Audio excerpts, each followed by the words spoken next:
These guys. 3 guys. They're blackmailing me. I wouldn't pay them. They had pictures of me and Cindy in a hotel. Yesterday, they showed me a videotape of Cindy strapped to the chair, being shot in the chest 5 times. And this accountant, he was my gun to kill her.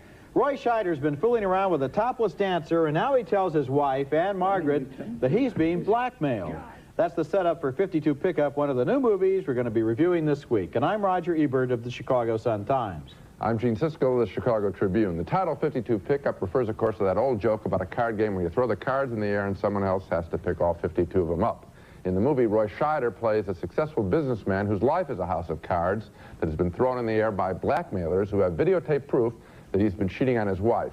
When Scheider refuses to pay them, they murder his lover, frame him, and then up the ante. Rather than pay the ransom, Scheider decides to go after the trio of thugs one by one.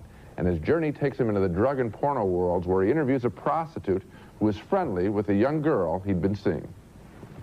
Leo has a couple of pals.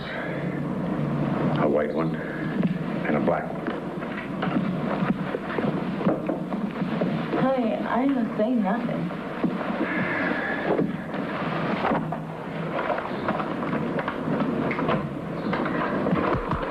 Big envelope you've got there, huh? The white guy. Smooth talker, businessman. You trust him, Doreen? What's his name? For some reason, I'm not getting through to you. Anne Margaret plays Scheider's wife, and after she gets mad at him, she agrees to help him. And here they combat the most brutal of the extortionists. How come you come busting in here when I'm going to hand you $50,000 in cash? 50,000? 52. That's the deal I made with Alan. Didn't he tell you? That was Clarence Williams III. Remember him from TV's Mod Squad a long time ago? Haven't seen him in a very long time, and he's a pretty good villain in this piece. In fact, a number of the performances are very good, especially Roy Scheider, and John Glover is the leader of the extortion gang. He is creepy and smart. The movie broke down, though, for me in 2 ways. One, I thought its story was highly contrived, too many loopholes in behavior. And second, I thought the violent sex in the film was much more than I cared to stomach. And that comes from the same guy who last week said he liked the violent, sexually violent, Something Wild, and I also like the sexually violent Blue Velvet. But this picture, I thought, really lingered over its violence, and that turned me off, even though I did enjoy the performances and the general outline of the story. It's a close call, but I wouldn't recommend 52 Pickup to a friend. Well, I would recommend it to a friend, and I thought it was one of the best movies in a long time by John Frankenheimer, the director, who has been through a bad period, and this is really his comeback with a vengeance. And I love John Glover's performance as the villain. I think one of the things that so many modern thrillers forget, because they get a big star as the hero, and then the whole movie is about the star, and the villains are just these people that come on and go through their rote and then leave and so forth. This villain is a great villain. In fact, there were three villains in the movie altogether. Glover is the best one. And he's so evil and so convincing in his evil and so slick and so intelligent, as you said, that makes the movie work for me. Roger, do you think the movie would be helped if they simply cut out some of the sex and the explicit sex? I think it would be helped tremendously. I would recommend it, for example. I think what they're trying to do is be true to the author of the novel, Elmore Leonard, who a lot of people think is the best mystery writer in America today. And of course, in his books, the plots are complicated, just like this plot that you thought was too complicated. Not complicated. The violence is always very bizarre and very strung out, and I think they're trying to get that same feeling. One thing. This guy is a really slimy killer, and you've got to identify how slimy he is to make Scheider's reaction more convincing. What's on the page can be one thing. When it's put on the screen, it can go overboard. And that's all I'm saying is I think that they went overboard and ruined what, in many other ways, is a good film. Well, if there's one thing I know when I see a thriller, it's that I'm not going to be thrilled with a modern thriller 9 times out of 10 because they haven't had any imagination. So this time it worked for me, so maybe I'm giving a pass to some of this other stuff. I don't know. I would recommend it. Our next movie is named Nobody's Fool, and it stars Rosanna Arquette as a small-town waitress who's trying to recover from the shock of being abandoned by her boyfriend. She acts sort of goofy all the time in this film, maybe as a cover-up for the much deeper emotions that she feels because she was pregnant when the boyfriend bailed out and she had to give the baby up for adoption. Now she gets some advice from her best friend, played by Mara Winningham, who thinks it's time for her to make a fresh start in life. There's a summer theater in the town, and Eric Roberts works in the backstage crew. Arquette meets him in the park, and she starts to like him. But she's still hung up on her old boyfriend, and in a flashback, she remembers her rejection. I thought we were going to get married. Still look, don't. You told me you love little babies. You told me you love my meat pot pie. Now you're telling me you want to split 50-50 and you don't feel ready to cash in your chips? Story, settle down. Well, it's too late. Your chips are cashed. I'm sorry, they're cashed. Story, people are staring at us. Pop your... Oh, come on. Roberts tries to set her at ease by confessing his own shortcomings. You know, when I was 3 years old, I strangled a white kitten to death with my bare hands. At 9 years old, I cracked open my favorite girlfriend's skull with a steel pipe. Wham! She was out like a light. At 13, I listened to my mother's employer, Mrs. Bessel, choke to death while I was living nurse on the bathroom floor. At 19, I was a certifiable dope dealer and my best customer. Whoa! It's okay, I got it. It's okay, it's okay, it's okay. Okay, here we go. And so the whole movie comes down to, is this true love? And if it is, will she drop everything and move to Los Angeles with him? Look, I'm leaving town right after the show tonight. If you decide that you want to go with me for some unknowable reason, just be at my place and we'll split. Rosanna Arquette creates a nice, winsome, lovable goofball in this movie. In fact, I like her in almost everything she's done in the movie. She has a real appealing quality about her, and Eric Roberts is good, too. He's a little more toned down here from his usually very intense performing style, which is sometimes really too intense for some of his material. I like their relationship, but what I didn't like about Nobody's Fool was the way the movie used flashbacks in order to gradually reveal the story of Arquette's earlier boyfriend and that pregnancy that was so traumatic for her. If the story had been told from beginning to end, I would have had a lot more sympathy for her, but with all those flashbacks, the movie waited too long to tell me why I should really care about this woman, and as usual, what flashbacks in a movie often call attention to is really just the style of the writing and the directing. A movie like this depends so much on sympathy for the characters that the filmmakers and their style should try to remain in the background. Nobody's Fool has some good stuff in it, but it's a disappointment. And even though I like Rosanna Arquette, I have to vote thumbs down. I vote thumbs down completely. There wasn't much I liked about it at all. And if you'll take out those flashbacks that you object to, and I think properly so, I think they would have had time to build more interest in the characters. I thought the characters actually were kind of flimsy. She's just generic girl, small-town girl, held back. He's just... Well, he has a more interesting past than the kind of character we've met. I mean, he's had a troubled past. He's extremely violent, and he does break out into, again, the Eric Roberts gets caught up in being violent too much. And if you had taken the time out, we don't really care about this other pregnancy and this other character that comes in. Just tell the story straight, as you said. Well, you would probably care about it if it began at the beginning of the movie, because then you could see where she came from. But here, we see her acting in a very peculiar manner for a long time before we know exactly why. That's it. Then, of course, that kind of sabotages the end of the movie, because once we now care for her and want her not to be hurt again, we're asking ourselves, is this the right guy? Maybe she shouldn't go off with this guy. He seems to be a little bit weird himself. Yes, he is weird, and I'll tell you, I thought the movie was very flat, traditional backstage romance, and the guy takes the girl and rescues her. And frankly, she should have been given much more interest in her character so that some guy doesn't have to save her, because that's sort of chauvinistic, isn't it? Especially if it's Eric Roberts who's going to save him. Yeah, and especially Rosanna Arquette, who can save herself. She's been stronger in other movies. Coming up next, a review of Tai-Pan, the epic story of the founding of Hong Kong as a trading port. They were all forbidden in China, but now they can land here, trade here. Oh, it's a glorious night, Mary Sinclair. The next film is Tai-Pan, based on James Clavell's best-selling novel from the 1960s about the Europeans who founded Hong Kong as a trading port, using opium in exchange for tea and thus corrupting the native Chinese population. Now that story might have made a terrific political movie, but the movie Tai-Pan, the title refers to a trading baron, is really nothing more than a landlocked pirate movie full of fights and threats and drunken parties and womanizing and generational battles amid crashing rainstorms, and all this fury is a crushing bore. Australian actor Brian Brown plays the Tai-Pan who loves a native woman, and she gets angry when he flirts with another woman. The scene is sort of a bad Asian version of Gone with the Wind. Yeah, men's.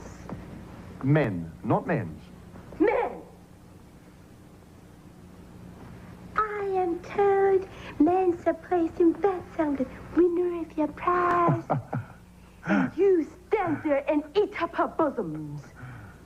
Eventually, the film reduces itself to a big fight between two men who want to control Hong Kong, played by Brian Brown and John Stanton. The impending rainstorm is supposed to add drama, I guess, to the fight.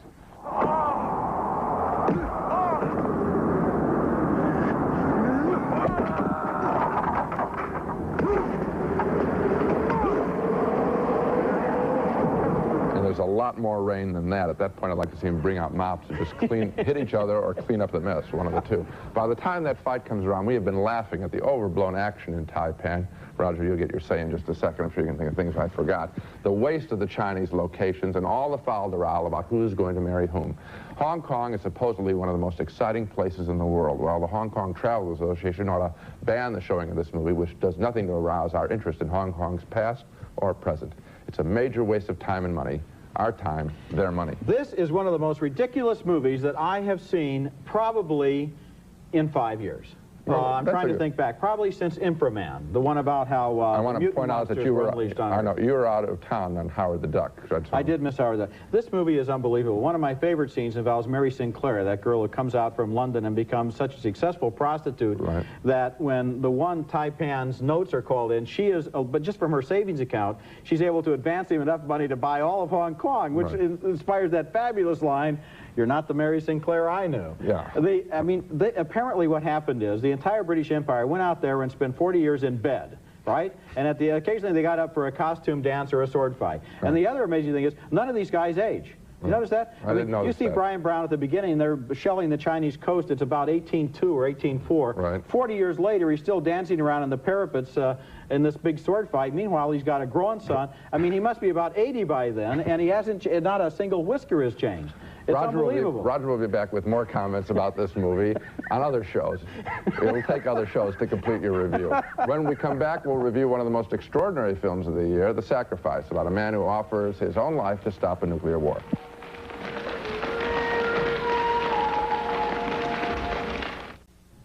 Our next movie is named The Sacrifice, and this is a strange, intense, and haunting movie. I saw people who actually broke down in tears after seeing it, and I knew how they felt.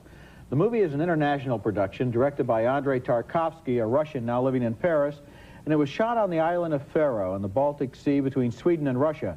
That's the same island where Ingmar Bergman shoots most of his films, and the bleak landscape will look familiar if you've seen some Bergman films. The movie stars Erland Josephson as a man who lives a quiet, closed-off existence on the island, and one day he experiences what he has long dreaded, bombers streaking overhead on their way to begin World War III.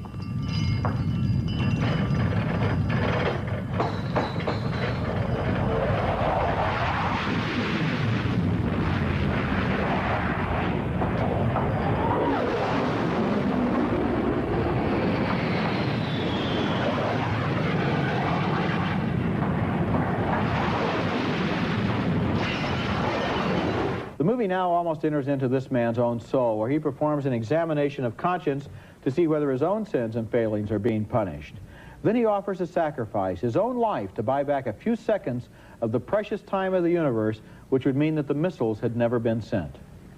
I think Tarkovsky is trying to do a very interesting thing here. He's not suggesting that that man can change the world with his sacrifice, but what he is suggesting is that this man's whole world exists within his own mind, and that the nuclear destruction is the result of mankind not being as good, as noble, as honest, and as fair as it should be. So in a way, the man is asking for a second chance for himself and for all of us.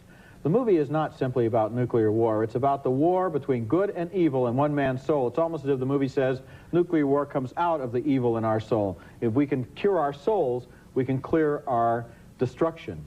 The Sacrifice is difficult and powerful and very, very effective, and I must say, it's also very long. It might be an ordeal for some people to sit through. I got into it. I got into it, and I got out of it, and I got into it. It's 2.5 hours long, and I think the film is quite uneven. There are some very beautiful things in there. There's a beautiful monologue by Erland Josephson when it almost plays like a great Bergman film. But then they bring in other side characters, members of his family, neighbors, maids, and all that, and I thought all those characters were pointless, really had nothing to say, nothing as eloquent, and I felt that the film broke down every time we got away from this one man. There's some beautiful images. There's a gorgeous shot of snow and leaves being blown across by the wind, and it's almost like a shot of the earth, just a firestorm going right across and wiping out the face of the earth.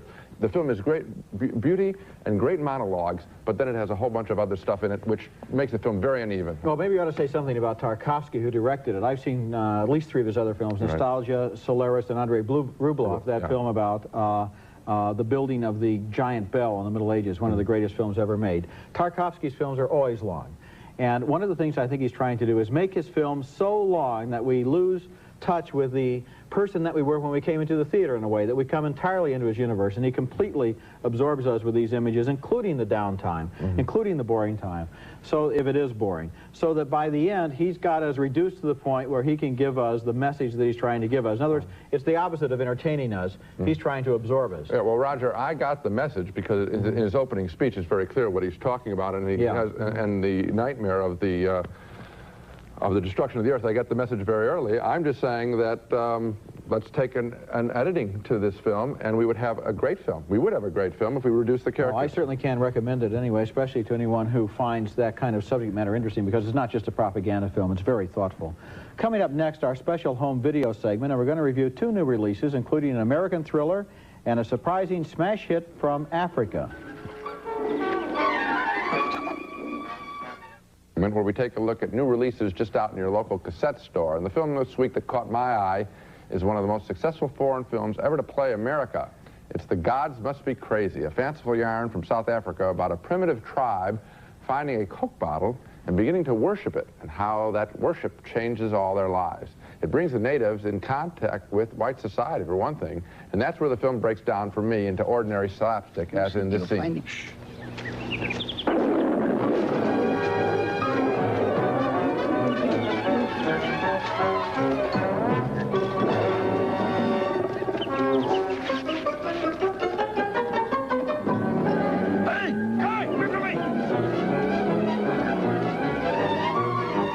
That's funny? Not to me. I found the film split into 2 parts for me. The original story involving the guy who finds the Coke bottle and his tribe was very funny and very well done. But the white people, I think, were just fools, and their humor, routine slapstick comedy. I wish the movie had stayed with the Coke bottle and with the tribe. I enjoyed this movie, and I thought it was fun, but what I've never been able to understand is why it's become such an amazing phenomenon. I mean, this movie's been playing for 5 years in Paris. It's been playing all over the United States, week after week and month after month, and gosh, I don't know. I mean, it was a pleasant enough movie, but what's the big deal? The big deal is people want wholesome entertainment, and it's being proved again with Crocodile Dundee. Wholesome entertainment, and an older audience will go and see it, and that's why they enjoy it. So now we can have The Crocodiles Must Be Crazy. That could be a real big hit. Yep. My choice in the video store this week is a sleeper from earlier this year, a movie named Hard Choices that didn't get nearly as much attention as I thought it deserved. The movie stars Gary McCleary as a teenage kid who gets caught when his brothers commit a crime and kill a policeman, and in jail, he's visited by a youth worker played by Margaret Klink. The movie takes a startling twist when the woman decides to help him escape. Okay. Did you have a gun, Bobby?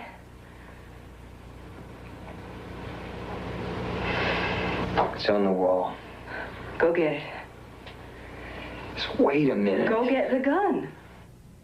A lot of movies start out unpredictably and then gradually sink back into stuff that you know is going to happen. Hard Choices starts out like a well-intentioned TV docudrama all about the plight of underage prisoners, but then it explodes into a series of absolutely unexpected scenes in which that youth worker turns out to be a lot more complicated than she seems. As played by Margaret Klink, it's a totally original performance. I loved it. Hard Choices is the movie, and it should be around this week in the video store. I liked it too. It caught me totally by surprise, and how often can we say that about movies? We can guess the plots all the time, it seems. This one fooled me. I liked that in a movie called Something Wild that came out recently where I couldn't follow what was going to go on, and she gives a terrific performance. Let's say her name again. Margaret Klink. Margaret Klink, because so often people get nominated for Oscars because they were in hit movies and they're big stars, and a performance like this is ignored. Just totally ignored. Let's recap the reviews of the movies on this program. Gene and I split on the thriller 52 Pickup. I found it gripping and compelling. He thought the story was implausible and needlessly violent, even though the performances were fine, so 1 thumb up and 1 thumb down. We were in agreement that Nobody's Fool was a love story that alternated between being too cute and too violent, so 2 thumbs down. We hate it even more. The wasteful, absurd, epic Tai-Pan. Let's pan it. 2 more thumbs down for a film that gives Hong Kong a bad name. And finally, a split on The Sacrifice, the visually stunning story of one man's attempt to keep the world from self-destruction. I think it's a great film. Gene found it spotty. He thought it was better looking than it was acted. So I really am really strong for The Sacrifice and also 52 Pickup. Okay, and I'm tough to please. That's it for this week. Next week, we'll return with reviews of 4 new movies, including Streets of Gold. Klaus Maria Brandauer is an exiled boxing champion trying to make his way in America. And Harrison Ford's new film, The Mosquito Coast. That's next week, and until then, the balcony is closed.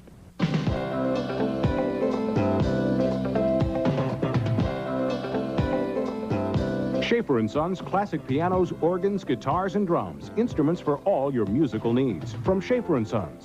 Raisinets and Goobers are playing everywhere. Starring plump, juicy raisins and great golden peanuts. Both now feature creamy milk chocolate. Curel moisturizing lotion. Most women agree. Curel ends dry skin. Stetson, the gift that fits the man. Stetson cologne, a cologne that's easier to wear, hard to resist. Stetson fits.